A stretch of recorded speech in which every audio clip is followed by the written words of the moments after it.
아인슈타인이 말년에 미국에서요. 음. 30년 넘게 매달렸던 꿈이 하나 있었대요. 네, 들어봤습니다. 우주의 모든 원리를 담은 단 하나의 방정식이라. 그렇죠. 정말 아름다운 꿈이죠. 근데 과연 가능할까요? 만물을 설명하는 그런 궁극의 이론이라는 게? 바로 그 질문에서 오늘 저희 이야기가 시작됩니다. 그 답을 찾아서 물리학자들이 걸어온 정말 놀라운 여정을 한번 따라가 보려고 해요. 네, 좋습니다. 오늘 저희가 참고할 자료는 우주 만물 궁극의 이론을 찾아서라는 영상인데요. 이 자료들을 바탕으로 우주를 움직이는 근본적인 힘, 그리고 이걸 하나로 묶으려는 물리학자들의 노력을 한번 깊이 파고 들어보겠습니다. 네, 그래서 목표는 뉴턴에서 아인슈타인으로 또 현대 물리학까지 이어지는 그 힘의 통합, 시도들을 살펴보는 겁니다. 그리고 그 과정에서 나타나는 거시세계와 미시세계의 어떤 충돌, 뭐 끈이론이나 M이론 같은 얘기도 나오겠죠? 맞습니다. 그 핵심적인 통찰들을 함께 얻어가는 시간이 될 겁니다. 자, 그럼 시작해 볼까요? 좋습니다. 첫 통합 역시 뉴턴인가요? 네, 아이작 뉴턴이죠. 그가 던진 질문 아주 유명하잖아요. 왜 사과는 땅으로 떨어지는데 하늘의 달은 안 떨어지냐? 정말 기본적인 질문 같은데 여기서부터 모든 게 시작된 거군요. 그렇습니다. 뉴턴은 땅 위의 사과나 저 하늘의 달이나 결국 같은 힘, 그러니까 만유 인력의 지배를 받는다는 걸 수학적으로 증명해냈어요. 아, 같은 힘. 네, 질량을 가진 모든 것은 서로 끌어당긴다. 이걸로 하늘과 땅의 법칙이 처음으로 하나로 통합된 거죠. 뭐 사실 달도 계속 지구로 떨어지고 있는 거나 마찬가지인데 워낙 옆으로 빨리 움직이니까 계속 도는 거고요. 세상을 보는 방식 자체가 바뀐 거네요, 그때. 그렇죠. 엄청난 변화였습니다. 그리고 시간은 흘러서 이제 아인슈타인 시대로 오죠. 네, 아인슈타인. 특수 상대성 이론. 근데 이 이론에 뉴턴의 중력이 안 맞는다는 문제가 생겼다고요? 맞아요. 특수 상대성 이론은 기본적으로 등속 운동을 다루는데 중력은 가속 운동의 세계거든요. 이게 안 맞았던 거죠. 아하. 그래서 아인슈타인이 한 10년 정도 고민을 합니다. 그리고 마침내 내놓은 것이 바로 일반 상대성 이론이라는 또 다른 혁명이죠. 일반 상대성 이론. 여기서 중력 개념이 완전히 바뀌죠. 네, 완전히요. 그는 중력을 더 이상 그냥 물체 사이의 힘으로 보지 않았어요. 대신에 질량이 시공간 그 자체를 휘게 만들고 물체들은 그 휘어진 시공간의 길을 따라갈 뿐이다. 이게 중력의 본질이라고 본 거죠. 와, 힘이 아니라 시공간의 기하학이라니. 정말 놀라운 발상인데요. 그렇죠. 이걸로 중력과 시공간이 아인슈타인의 이론 안에서 또 하나로 통합된 겁니다. 아주 매끄럽고 우아한 그림이었죠. 그런데 이 완벽해 보이는 그림마저로 통하지 않는 영역이 나타난 거죠? 네, 바로 그겁니다. 아주 작은 세계, 원자보다도 더 작은 그 양자의 세계에서는 이 법칙이 통하지 않았어요. 양자역학의 세계군요. 맞습니다. 이 미시 세계는 우리가 아는 상식과는 전혀 달라요. 뭐 입자의 위치나 운동량을 동시에 정확히 알 수도 없고 모든 게 확률적이고 불확정성으로 가득 차 있죠. 에너지마저도 연속적인 게 아니라 뚝뚝 끊어진 덩어리, 양자로 존재하고요. 아인슈타인의 그 매끄러운 시공간과는 완전히 다른 세상이네요. 네, 예측 불가능하고 좀 이상한 규칙들이 지배하는 곳이죠. 이게 이제 20세기 물리학의 가장 큰 숙제였습니다. 왜 우주를 움직이는 법칙이 이렇게 큰 세계랑 작은 세계에서 달라야만 하는가? 큰 세계와 작은 세계의 법칙이 다르다. 왜 그런 걸까요? 그 근본적인 이유가 뭘까요? 결국은 각 세계를 지배하는 힘의 성질과 그 작용하는 스케일이 다르기 때문이라고 볼 수 있습니다. 물리학자들은 우주의 모든 현상이 궁극적으로는 단 4가지 기본 힘의 상호작용으로 설명될 수 있다고 보고 있어요. 4가지 힘이요. 어떤 것들인가요? 첫 번째는 역시 중력이죠. 우리를 지구에 붙잡아두고 행성이나 별, 은하 같은 거대한 구조를 만드는 힘. 범위는 무한하지만 사실 내 힘 중에서는 가장 약해요. 아, 중력이 가장 약하군요. 의외네요. 네. 그리고 두 번째는 전자기력입니다. 이건 19세기 맥스웰이 전기랑 자기를 하나로 통합하면서 정체가 밝혀졌죠. 빛, 전기, 자기현상, 화학 결합. 뭐 오늘날 우리가 쓰는 모든 전자기술이 다 이 힘 덕분이죠. 뉴턴 이후에 또 한 번의 중요한 통합 사례였어요. 네, 맥스웰의 통합. 이것도 정말 대단했죠. 그럼 나머지 두 힘은 더 작은 세계, 원자핵 안에서 작용하는 건가요? 정확합니다. 세 번째는 강력 또는 강한 핵력이라고 부르는데요. 이름 그대로 정말 강합니다. 원자핵 안에 있는 양성자랑 중성자를 아주 단단하게 묶어두는 역할을 해요. 이 힘이 없다면 원자핵 자체가 존재할 수 없고 물질도 다 흩어져 버리겠죠. 세상이 존재하게 하는 근본적인 힘이네요. 그렇죠. 그리고 네 번째는 양력 또는 약한 핵력입니다. 이건 주로 방사성 붕괴처럼 원자핵 내부에서 입자의 종류가 변하는 그런 느린 과정에 관여하는 힘이에요. 중력, 전자기력, 강력, 양력. 이 네 가지가 우주의 모든 현상을 설명하는 기본 힘들이군요. 네, 현재까지는 그렇게 보고 있습니다. 그럼 물리학자들의 최종 목표는 결국 이 네 가지를 전부 하나의 이론으로 설명하는 거겠네요. 근데 왜 그렇게까지 힘을 하나로 합치려고 하는 걸까요? 그냥 이론이 깔끔해져서? 물론 과학자들의 어떤 미학적인 추구, 간결함에 대한 열망도 있겠죠. 하지만 더 근본적인 이유가 있어요. 많은 물리학자들이 우주가 처음 태어난 순간, 그 빅뱅 직후의 상태를 생각하기 때문입니다. 빅뱅 직후요? 네, 그때는 온도가 상상할 수 없을 정도로 높고 에너지 밀도도 엄청났거든요. 그런 극단적인 환경에서는 이 네 가지 힘이 구별되지 않고 하나의 통일된 초임으로 존재했을 거라고 믿는 거죠. 아, 원래는 하나였다. 그렇죠. 우주가 점점 식어가면서 대칭성이 깨지고 이 힘들이 단계적으로 분리되어 나왔다고 보는 겁니다. 중력이 제일 먼저 분리되고 그 다음 강력, 마지막으로 전자기력이랑 양력이 나뉘었다. 뭐 이런 시나리오죠. 그렇군요. 그럼 힘들을 다시 통합한다는 건 결국 우주 탄생의 비밀을 푸는 열쇠가 될 수도 있겠네요. 바로 그겁니다. 단순히 방정식을 합치는 걸 넘어서 우주의 가장 근본적인 원리를 이해하려는 시도인 거죠. 그리고 실제로 진정도 있었어요.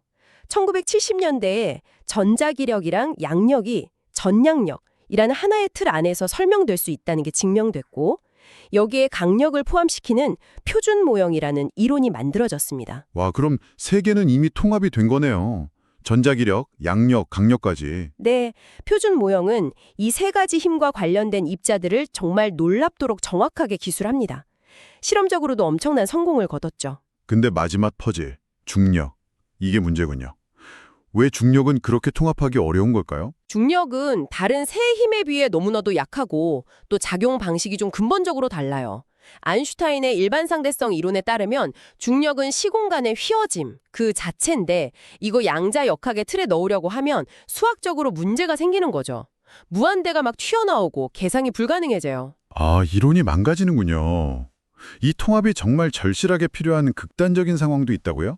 네, 대표적인 예가 바로 블랙홀입니다. 블랙홀이요? 네, 블랙홀은 별이 자태 중력으로 붕괴해서 만들어진 건데 엄청난 질량이 아주 작은 영역에 집중되어 있잖아요. 그래서 중력이 극도로 강합니다. 이곳을 제대로 이해하려면 거대한 중력을 다루는 일반 상대성 이론이 필수적이죠. 그렇죠. 중력이 주인공이니까요. 그런데 동시에 블랙홀의 중심에는 특이점이라는 게 있다고 예측되는데 여긴 부피가 거의 0에 가까운 정말 상상할 수 없이 작은 영역이에요. 이렇게 극미세한 영역에서는 양자역학의 효과가 무시할 수 없게 중요해집니다. 아, 그러니까 블랙홀은 거시 이론인 일반 상대성 이론이랑 미시 이론인 양자역학이 정면으로 충돌하는 장소군요. 정확합니다. 일반 상대성 이론의 매끄러운 시공간과 양자역학의 그 확률적이고 불확정적인 세계가 블랙홀에서는 공존해야만 해요. 하지만 현재의 두 이론을 그냥 가져다 쓰면 서로 모순을 일으키고 이론이 작동을 멈춥니다. 그럼 블랙홀을 제대로 설명하려면 이 두 이론을 통합하는 새로운 이론이 반드시 필요하다는 거네요. 네, 이것이야말로 중력까지 포함하는 궁극의 이론, 양자 중력 이론이 왜 필요한지를 보여주는 가장 강력한 증거 중 하나입니다. 그래서 그 이론을 찾기 위해 선 같은 거대 입자 가속기에서 입자들을 엄청나게 충돌시키는 실험도 하는 거잖아요. 빅뱅 직후 상황을 재현해서 뭔가 단서를 찾으려는 거죠. 맞습니다. 그런 실험들을 통해 표준 모형에서 예측하는 입자들이 실제로 발견되기도 했고요. 쿼크가 6종, 렙톤도 6종 해서 총 12가지의 기본 입자들이 물질을 구성한다고 밝혀졌죠. 12가지나 되네요. 근데 이걸로 끝이 아닌 건가요? 뭔가 더 근본적인 게 있을 수 있다는. 네, 표준 모형이 성공적이진 하지만 여전히 설명 못하는 것들도 많고 또 왜 하필 입자가 12종류인지 그 입자들의 질량은 왜 제각각인지 같은 근본적인 질문에는 답을 못 거든요. 뭔가 더 단순하고 깊은 원리가 있지 않을까 이런 고민 속에서 등장한 정말 혁신적인 아이디어가 바로 끈 이론입니다. 드디어 나왔네요. 끈 이론. 입자가 점이 아니라 아주 작은 끈이 진동하는 거라고요? 네, 그렇죠. 우주의 가장 기본적인 구성 요소가 우리가 보통 생각하는 0차원의 점 입자가 아니라 1차원의 아주 작은 플랑크 길이라고 하는 상상할 수 없을 만큼 작은 대략 10의 마이너스 33제곱센티미터 길이의 끈이라는 거예요. 10의 마이너스 33제곱. 감도 안 오네요. 그렇죠. 근데 이 끈이 그냥 가만히 있는 게 아니라 계속 진동을 하는데 마치 바이올린 줄이 어떻게 진동하는지에 따라 다른 높이의 음이 나잖아요. 그것처럼 이 끈이 어떤 방식으로 진동하느냐에 따라 우리가 관측하는 전자, 쿼크, 광자 같은 서로 다른 입자로 보인다는 겁니다. 와, 그러니까 모든 입자들이 근본적으로는 다 똑같은 끈인데 그냥 진동 상태만 다른 거다. 바로 그거죠. 모든 물질과 힘을 만들어내는 입자들이 사실은 이 근본적인 끈의 서로 다른 연주 모드에 불과하다는 아주 우아하고 강력한 아이디어입니다. 정말 매력적인데요. 하나의 존재로 모든 다양성을 설명할 수 있다니. 근데 이 이론이 처음 나왔을 때는 좀 골칫거리 취급을 받았다면서요? 맞아요. 이게 원래 1960년대 후반에 강력을 설명하려는 시도에서 나왔는데 계산을 해보니까 자꾸 이론적으로 예측되는 입자 중에 질량이 0이고 스핀이 2인 좀 이상한 입자가 계속 나타나는 거예요. 현실에서는 그런 입자가 관측된 적이 없었거든요. 그래서 강력 이론으로서는 좀 실패작처럼 여겨졌죠? 아, 현실과 안 맞아서 버려질 뻔했군요. 네, 그런데 1970년대에 몇몇 물리학자들이 이 골칫덩어리 입자를 다시 들여다봤어요.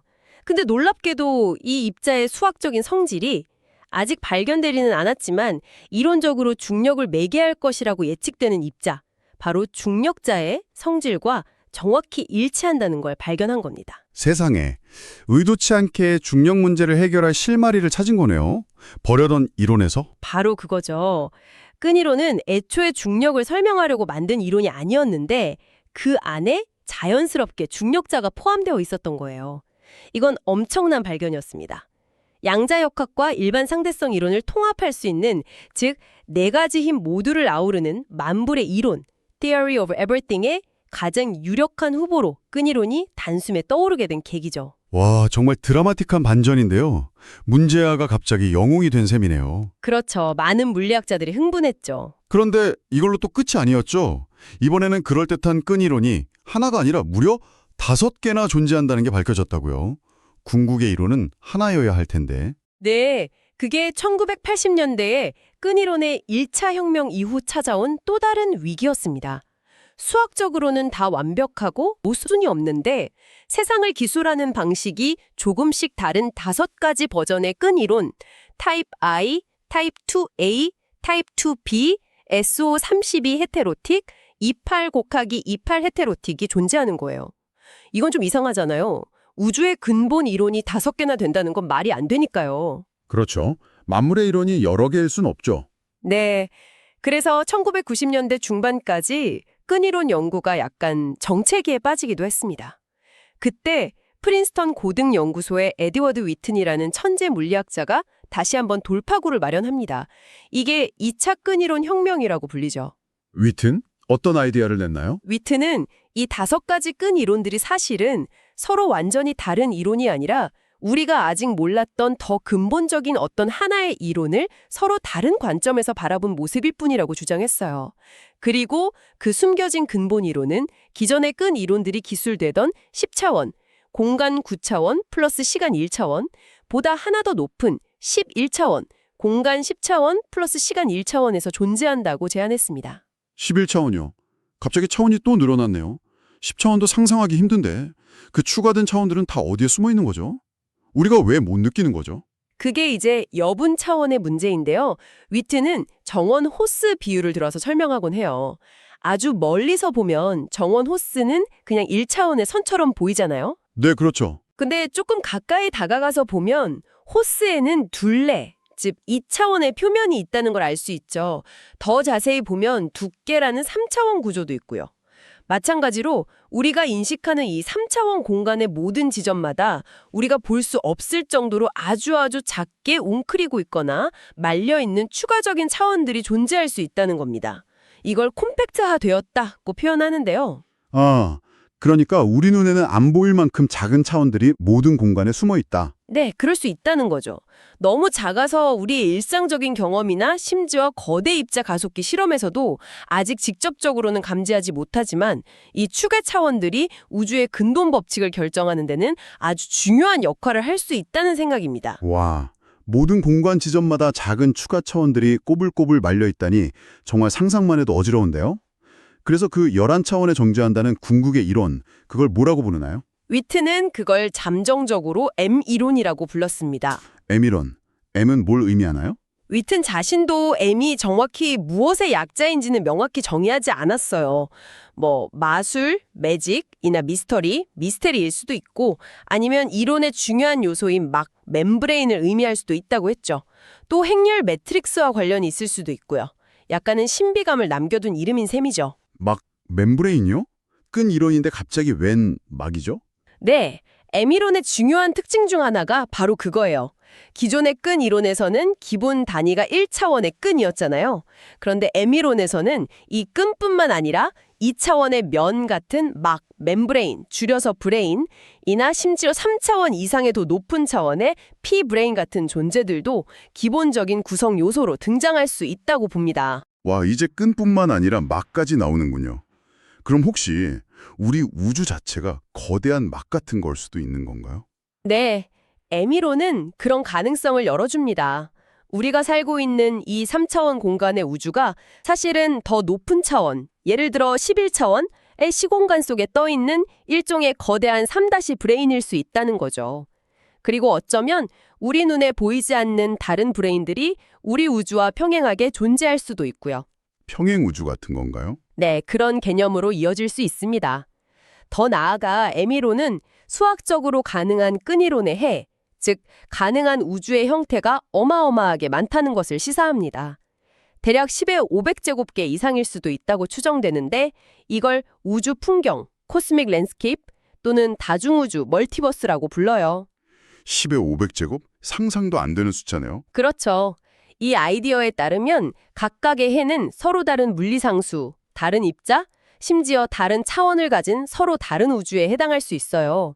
그리고 우리가 살고 있는 이 우주는 그 무수히 많은 가능한 우주들 중 그냥 하나일 뿐이라는 거죠. 와, 이건 뭐 SF 영화보다 더 SF 같은데요. 우리가 아는 우주가 그냥 수많은 옵션 중 하나라니. 네, 정말 그렇죠.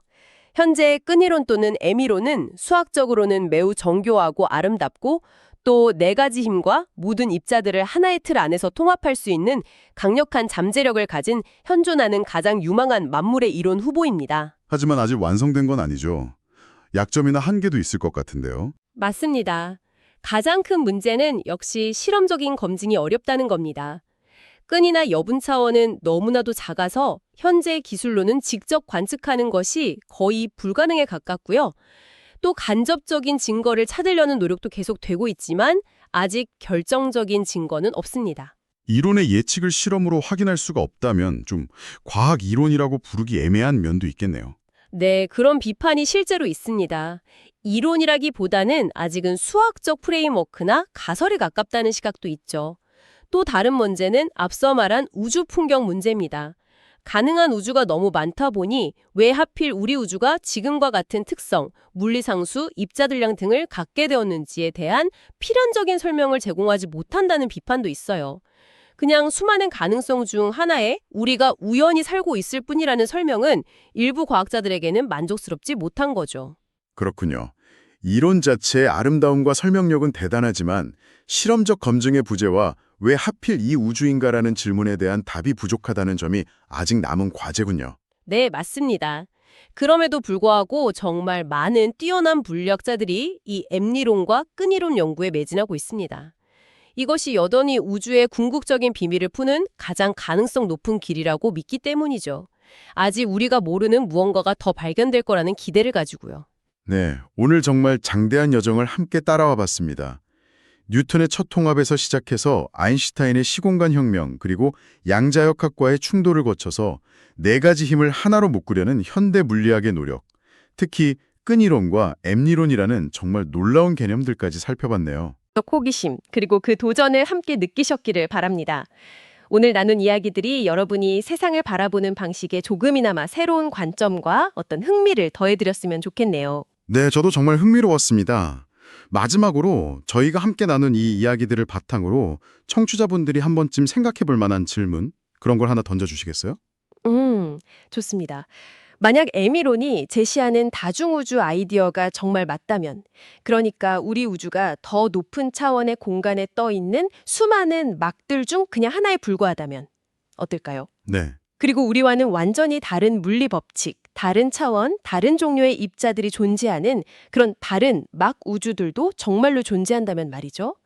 그런 곳에는 과연 무엇이 있을 수 있을까요? 우리가 아는 것과 비슷한 형태의 생명이나 의식이 있을까요?